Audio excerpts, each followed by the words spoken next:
Hey there, it's Eric J. Olson. Once again, we are here for Lunchtime Live, and today I have a very special guest, my friend Daniel Hill. Hey, Daniel. Hey, Eric. Thanks for having me. Hi to everybody on the live stream. You bet, man. So Daniel and I go back about a year and a half at this point. So we met at a conference called AlexaConf, which is all about voice. And I had been listening to flash briefings. And one of the flash briefings that I listened to every single morning going to that conference was Instagram stories hosted by Daniel Hill of Daniel Hill Media. And I was at the very last session of like the 2 or 3 day long conference. And this guy kept asking questions from the audience. And I'm like, who is this guy?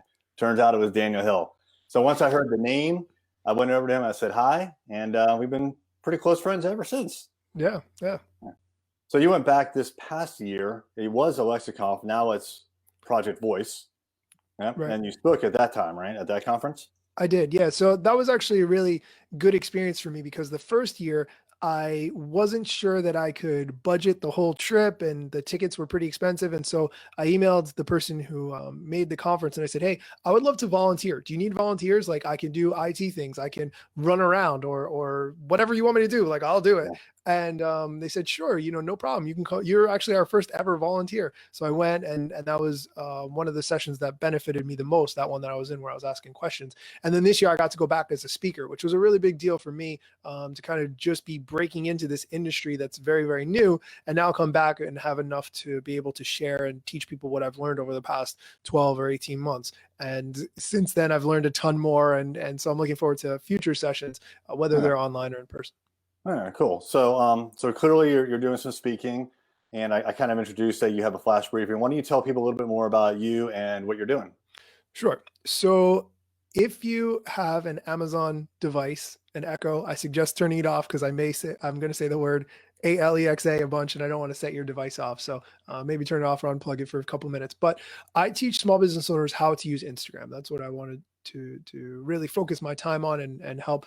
However, I have a 9-to-5 job and that pays the bills. And so it's always a tough time figuring out where I can transition, where I can use my time most effectively. I have a family, I have other responsibilities, but I really wanted to build authority and sort of be known in the industry. And the social media world is very well established. It's been available social media now for more than 10 years. And some people who got into it very early have really good reputations because they got into it early and rightfully so. For me, I wanted to figure out how can I have that same level of authority and build a reputation in a way that fits with my skills, with my time that I have available, that lets me maximize what I can do. And one of my friends, Jen Lehner, introduced me to the concept of Amazon Alexa flash briefings. And dang it, I just woke mine up. And essentially hold on, she's saying what's new. Is she talking to you? Alexa, stop. And that is the problem with Alexa sometimes. She's too smart. I should have turned it off. I said turn it off and I didn't actually get up. So a flash briefing is where you ask your Amazon device for the news every day. And you can subscribe to things like NPR, BBC, whatever you are interested in. And what's really cool about that is when you watch TV, whether you watch CNN or NBC or whatever, they're telling you what they think is news. They're telling you what they think you should hear. But that's not customizable. You can't, if you're only interested in, say, sports or whatever, that's going to be relegated to just a couple minutes of the morning news. But what if you want to hear more? You might have access to a sports channel, but you might not. So with this Amazon environment, you can pick whatever you want to subscribe to that you're interested in, and it's completely hands-free. So while you're walking around, while you're driving to work, you just say, Alexa, tell me the news. And then she tells you whatever you've subscribed to in whatever order you choose to hear it in. And typically they're short, just a couple minutes. And it's almost like getting a micro education. Sometimes it's news, sometimes it's entertainment, whatever you choose to subscribe to, but it's getting that information in very small bite-sized chunks because as humans, we have short attention spans, we're distracted, things happen. But this is a really good way to get information on a regular basis from people that you can trust. Yeah, and for me, the flash briefings is just a part of my morning routine. I get up in the morning, I go down to the kitchen, I start making breakfast, I tell Lexi, another way that you can use the word without triggering her. I tell her to play the news or the flash briefing, and then it's almost always the weather, and then my own flash briefing, journey to $100 million, and then it's the Instagram stories. So what's interesting about creating flash briefings is we're kind of thrust into this voice first world, this smart speaker world, but we bring a specialization with us. So for me, it's about starting and running businesses. And for Daniel, it's about Instagram. So how did you get into Instagram? Like, how did you decide to focus on Instagram for your flash briefing?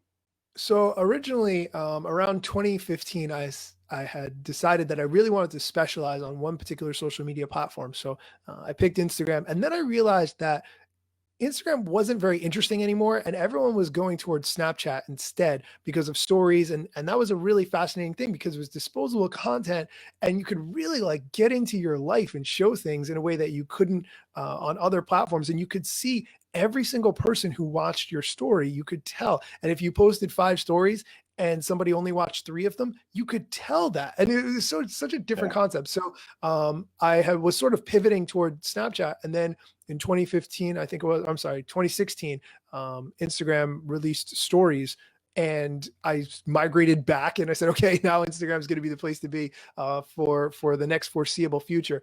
And to date, it has proved to be the case where it just has a monumental amount of attention. The stats that I see show around 35 minutes per day of people's attention, depending on age Mhm. bracket. But that's really what drew me in, is because I thought if I'm going to get speaking opportunities or teach, it's going to be on the topics that people want to know about that are very confusing. And that to me was a confusing one. Like, people don't understand, how does the algorithm work? What kind of Mhm. account should I create? All these things, they are tricky to understand. But I thought if I get a good way on understanding them and then explaining to other people, I can really make a good niche here. And what I also noticed was Instagram releases new features really quickly all the time in a way that no other platforms do. They're constantly changing things and rolling out features, and that's sort of what got me into this too. I thought there's really no good way to keep tabs on all these updates. Like, some people make YouTube videos like once a week, and that's good, absolutely. Some people do blog posts and they write every couple of days, every time there's a new one, but it's hard to understand those in context. So that's really where sort of doing this. First, I did it as a podcast where I would Mhm. interview people, but that wasn't really giving my expertise. That was getting other people to share theirs, which is a great way to make contacts. But it's kind of hard to share your own experience and show yourself as the expert because you're interviewing other people, you're getting them to talk. So the flash briefing was kind of my bringing all these worlds together into one cohesive, here's what I can offer in a way that's different and unique. And people recognize that because I'm part of their morning routine, they're looking at me as a trusted source because they ask for that news every single day. Nice. That's awesome. Yeah. So every single day, Daniel is reporting about things that are changing on Instagram, different ways to use Instagram, ways to improve your engagement. He's actually listening to the Instagram product team like on a weekly basis, talking about what's happening. So he's going through a tremendous amount of information, and then he's distilling it down to you in a 3 or 4 minute audio bite through a flash briefing. How many flash briefing episodes have you put out? That's a great question. About 430, and I would say of those, about 15 or 20 have been guest hosted episodes where other people like Eric, like Kevin, have given me a break for a day and hosted the show. So about 430, and I would say about 20 have been guest hosts. Which, by the way, is a fantastic idea that I totally ripped off from Daniel. So the first time that I either heard it or when you asked me to be a guest host, I was like, oh, that is so genius, you know? So Daniel's been a guest host on our podcast, and I've since had other guest hosts, which is a great relief to us as creators, right? Because it's just one day that we don't have to create episodes. So thank you for that.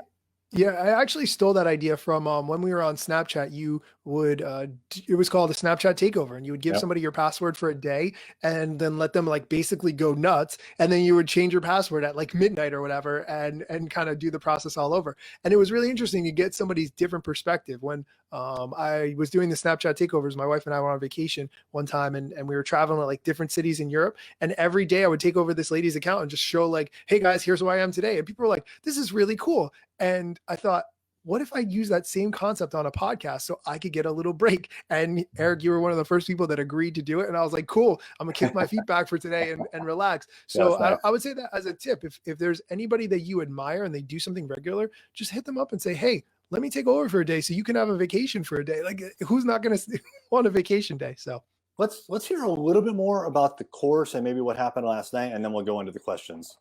Sure. So last night, I just went over some of the introductory things that you need to know when you first set up your account. And although if you're interested in Instagram, you already have an account, there's a lot of things that you don't know. Like, for instance, when you set up your bio, which by the way, you only have 150 characters to set up in your bio, is it a good idea to use hashtags? If you're really interested in, let's say, marketing, would you put hashtag marketing in your bio? Well, I wouldn't recommend doing that, because if someone clicks it, now they've gone off your profile. Now they're in a rabbit hole of marketing posts, and they might never get back to your profile again. It's the same thing if you have, for instance, I have my podcast, right? And I might tag that you can find my podcast on Amazon, on Spotify, on Apple Music, and list those all with the @ symbol so people can click it. But if I do that, they're going to go through to Apple Music's profile, to Spotify's, which is probably going to be a lot better than mine, because they're going to see cool artists and all kinds of other music. And again, they might never come back to my profile. So that's a really basic sort of idea or concept that I recommend as a strategy. So even though, just starting out, I already know how to make an account, but just a little thing like that can keep somebody on your profile versus never having them on your profile again. Yeah, that's super interesting, because on websites we recommend something very similar, which is to not put the social media badges at the top, because you work really hard to get people to your website, and you don't want them to see that Facebook badge and then get FOMO, right? And they click on that. They may go to your page on Facebook, but then they're in Facebook and they're potentially lost forever. Right. So that's really, really smart. I like that. Thanks. All right, cool. So let's hit a couple questions. First is Aaron Iwanowski. If I'm mispronouncing that last name, I apologize, but I think I got it. And he says, what's the difference between running a story on Instagram and regular, consistent branded posts? Running a story. Does he mean running a story on Instagram? So an Instagram story versus consistent branded posts. I happen to know that Aaron is a small business owner in Virginia Beach, so it's probably business related. Okay, so for consistent branded posts, that's often working with, like, for instance, an influencer and having them tag your brand in their posts, which gives you an option to have ads display to their audience. That's sort of one part of the consistently branded bit. Stories are short form disposable content that's only up for 24 hours. People watch stories and they don't give 100% attention to it, but they are giving some attention to it, and they tap through it very quickly to see what their friends are up to, what brands they follow are doing or interested in or marketing, and a lot of other things. What's great about stories, and I touched on this a little bit before, is that you can tell every single person who watched your story. If someone watches your video on Instagram, but they don't like it, they don't double tap, you don't know who they are. You don't know that they watched your video. But with stories, you can tell every single person, and you can then tap on their profile. You can then start a conversation with them. A lot of advantages through stories. The real strength in stories is actually polls, getting people's opinions with very minimal effort required from them. If you were to do some A/B testing, let's say you think that your audience might be interested in a particular product, or your customers might be interested in a particular product, you can do a poll and ask them and get real world feedback in just a couple of minutes. And then you can see who voted on that poll and which way they voted. So let's say you're, do you know what kind of business Aaron has? Something to do with media or marketing, for sure. Okay. So say you're interested in offering some sort of new marketing service. Hey, would you be interested in marketing on TikTok? Let's just say that's an example. You could put a poll, yes or no, and then see who's interested in that. And those people who are yeses, maybe send them a direct message and say, hey, I saw that you're interested in TikTok. What have you been thinking about? Or and then you're getting that real world feedback in a very non-confrontational way, so they don't feel like high pressure sale or anything. And then you can make decisions based on that. So anyway, I'm going off on a tangent, but that's the rough answer of where I think the story's strengths really are, as opposed to branded content. That's pretty interesting that you can see everyone who actually looked at your story, and then you can start communicating with them and engaging with them. That's really neat. How many posts versus stories per week do you recommend for a business on Instagram? That is a really great question. I'm just going to give you a little bit of a confession, Eric. I pulled up the questions so I could think about them ahead of time and give myself a second or two, because it's a little hard in the moment. So to answer that question, I would say that the number of posts I would typically focus on is around one per day, but focus on quality over quantity, meaning a better picture. If you hire a photographer, if you have some better lighting that you can incorporate, if you have an idea for a funny video, that's going to do a lot better than just picking any old photo to post. So I would recommend quality over quantity, although I would aim for 3 to 5 times per week if you can, one post in the feed per day. It can be tempting to do a lot of feed, like, oh, let me just like do a bunch on Sunday or whatever. I don't recommend doing that.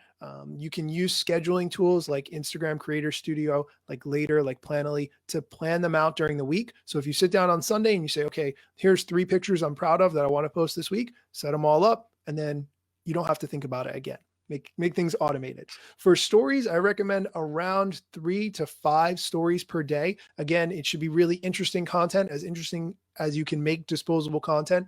Don't spend too much time on making it, but don't just post for the sake of posting. And sometimes when you open up a story and you see a lot of those little dashes at the top, you're like, well, this is a long story, and I'll give people a couple. And then I'm like, if I'm not interested, I'm going to go out and go do something else. So try to make the most of those 3 stories that you post per day to make sure that people are in fact really interested.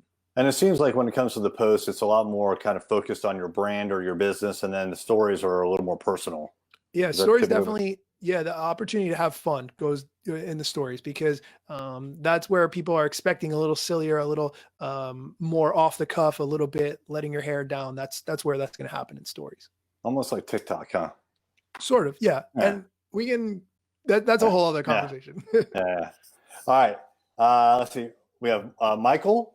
How many times should we post? Well, okay. How many times should we post on Instagram, and what content have you found to be most successful? So we've talked about already how many times to post. Sounds like at least 3 times a week. If you can, once a day post. But he's asking, what content have you found to be most successful? I would say content that is funny is always going to win. Absolutely, if it's funny. And second, educational. If it teaches something in a very small amount, that's going to do really well. So what you want to do is find a way to show something educational in a graphical way that people can connect with and learn from. You're going to have to think about that. Can you give me a little bit more context into what Michael does? Do you have? I don't know. Okay. So Michael, maybe if you want to put that in the chat and tell us a little bit more, but I would say funny always wins, entertaining always wins, educational kind of third in that way. What about carousels? I hear a lot about carousels. Sorry, let me just say one more thing and then I'll talk about the carousels. The content that resonates really well also, people need to not know who you are to find that content interesting. Here's what I mean. If I just post a selfie, you guys don't know me. You maybe just met me today. The selfie is not inherently interesting to you because you don't know that I just got a new haircut or like I'm wearing a new shirt or whatever. But if I'm doing something really silly and funny that appeals to anyone, whether they know me or not, that content is going to do a lot better. So try to think, if someone didn't know me, would they still find this photo funny, interesting, or engaging? That's the concept that I would recommend. When it comes to carousels are essentially gallery posts where you can have multiple posts in one and people can swipe right through them. Instagram has been rewarding those in the algorithm lately. Like they'll show them multiple times, but with different photos each time, which is sort of a little secret hack. I don't know how long it's going to last. Could have stopped working today for all I know. But people have been doing things where they spread the graphics along the picture so that it looks a lot, it looks seamless as you scroll through. And I'm not a graphic artist. I don't claim to be, but I've seen them done and I absolutely love them. And I've been trying to mess with them a little bit on my own. So that's a post. If you can work on that, it's definitely going to take you some time. People use things like Keynote or Canva for that. Or you can use PowerPoint too, or Photoshop or whatever, but definitely it's going to take you some time, but worth the time investment. Cool. Shannon, who is our social media specialist, she posted a story under Array Digital a couple days ago with the question sticker. And Francesca asked, isn't it a huge missed opportunity when businesses use stories? That's a good question. It depends. If you're using your highest quality content on stories, it could potentially be a missed opportunity, but it also might not be. So it's sort of hard to answer that question. What you can always do is share content from your feed directly to your story. Instagram has a little up arrow on the Instagram posts that allow you to share to any other person. And one of those options is to share to your own story. I really wish I could screen share right now because I'd show you on my phone, but it's a little tiny paper airplane icon on every feed post. And so if you just look at your own feed post, you tap that little airplane icon, you can share it to your own story. So it doesn't have to be wasted. What I've seen people do, and this is, subject to experimentation, but when you do that, people tap on the post and a little flag pops up. It says new post. And then they tap on that. It goes right to that actual post in your feed. So what you could do is obscure some of the post to get people interested when they come across it in your story, like, oh, this is a new post. Oh, but I can only see half of it. What is the actual post? And then they tap through. Some people might choose to not tap because they're like real focused on their stories at that moment, but it's another way to sort of get people interested in what you're doing and repurpose the content. And ultimately that's what you're going to keep doing. You're going to get a set of 30 pictures that you love and 50 pictures that you love. And over the course of a year, you're going to reuse some of that. And so none of it is wasted. It's never wasted. You can always repurpose it and reuse it. Actually, why don't you tell us just again, very briefly, the concept behind the course, how long it's going to last, and how long like people are going to be attending each of these classes?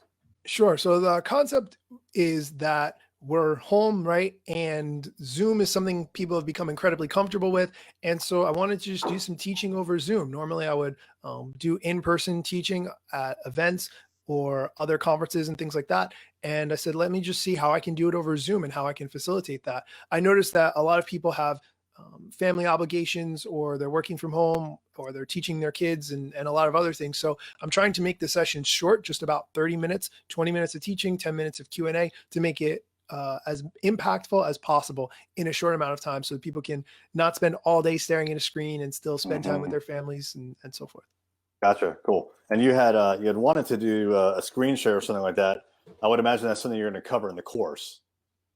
How to screen share? No. Sorry. You were going to screen share like the little airplane icon. You wanted to show people what you were talking about just a few minutes ago. Yeah. So tricks and tips like that, right? Right. So what I actually do is I have a tool that allows me to show my phone on my computer screen, and then I just share that using Zoom. So everyone's following along and seeing what I'm doing as I'm doing it. And even on the class that I did last night, it was actually funny because I would say, this is a really good graphic. And I would see in the Zoom, people would like hold up their phone and take a picture of the screen. But that said to me like, hey, I'm doing it right? Because you're trying to remember this and you're not going to get that information a second time. So yeah, that's how I do it. I share my phone. That's really funny. It's like when you're talking, when you're giving a talk and people in the audience are like holding up their phone, you're like, oh, this must be a good slide. Right. That's so it's the same over Zoom too. That's how you know it's resonating. That's hilarious. All right. So Michael posted a follow-up. So Michael was the one that was asking, when we go back to his question. So how many times should we post on Instagram, and what content have you found to be most successful? And it turns out that Michael, where is it? Michael is a property manager at Seminole Trail Management. What does Seminole Trail Management? I don't know. That's the name of the company? A quick look up here. Well, I would say that for content that's going to do really well for a property management company is going to be something that shows what is possible on those properties. So whether it's drone shots, if it's corporate office space, people working, people collaborating together, like sort of the way real estate agents stage houses to give people how can I imagine myself in this backyard having a barbecue with my friends, sitting around a fire pit. Like, your job is to do the same thing, but using Instagram. And it may not be a thing that you can do on your own. That's where bringing in a professional photographer, a professional videographer to make some of that content with you. And don't worry that, oh, they made me a 1-minute video, let me post that 1-minute video. Okay, that's all I got. No, you're going to take that content, you're going to cut it up, you're going to do different things with it. You're going to take some stills from it. You're going to do a variety of things. You're going to figure out how to make your own videos based on what you saw them doing. Like, there's going to be a lot to it, but the concept is to give people some visual images so they can imagine themselves working in that space, or owning that space, or leasing that space, or whatever it is that you want them to get. That's what you have to figure out how to do. And don't minimize the value of the entertaining videos. If you can do something funny in your property space, like if you can say to a bunch of people like who are influencers, who are YouTubers, hey, I know you guys are making funny videos. Why don't you come to my space and make some funny videos? And then if you don't mind, you can use my space for free, but I would like to use some of that content to show people what's possible at my space. I would love, like, I'm a person who I want to get more speaking opportunities about Instagram. If you say, Daniel, we have a conference room, why don't you come in, use our conference room? We'll bring in some people who are interested in what you do. You bring some people. And then if we can film that and use it to show what's possible in our space, and who's going to say no to that? So I think there's a lot of opportunities for collaboration with different people who would be happy to see that space and use that space for a variety of different things, since you have access to those properties already. Gotcha. Very cool. All right. So we are getting pretty close to the end here. I got about a minute left. I know that there's a couple of other things that you and I have talked about in the past, and I just wanted to kind of bring it up and see how things are going for you. So one is a book. You've been talking about writing a book. Tell us about that. I have been talking about writing a book. I am a very slow writer, so I know you're cranking out a book. I've been working on a Instagram book, starting from the basics, like very minimal, but geared towards small business owners so that they can understand some of the back pieces that you need to understand going into the platform, but also really a deep dive explanation for how to make killer content that really resonates. And so I'm working on that. That's been something I've been slowly chipping away at over time. Do we have an ETA? Oh, I don't know. No, End of the I'm not year? there yet. I'm not there yet. Yeah, that would be great. I would say, end of the sure. year. Yeah. New Year's resolution for this year. All right. Right. That's fine. All right, cool. All right, Daniel, that does right at half an hour. Had a busy day today, so we're gonna let you go. Thanks so much for being on. Thank you for having me, Eric. It's been a blast, and thank you everyone who asked questions. All right, bye.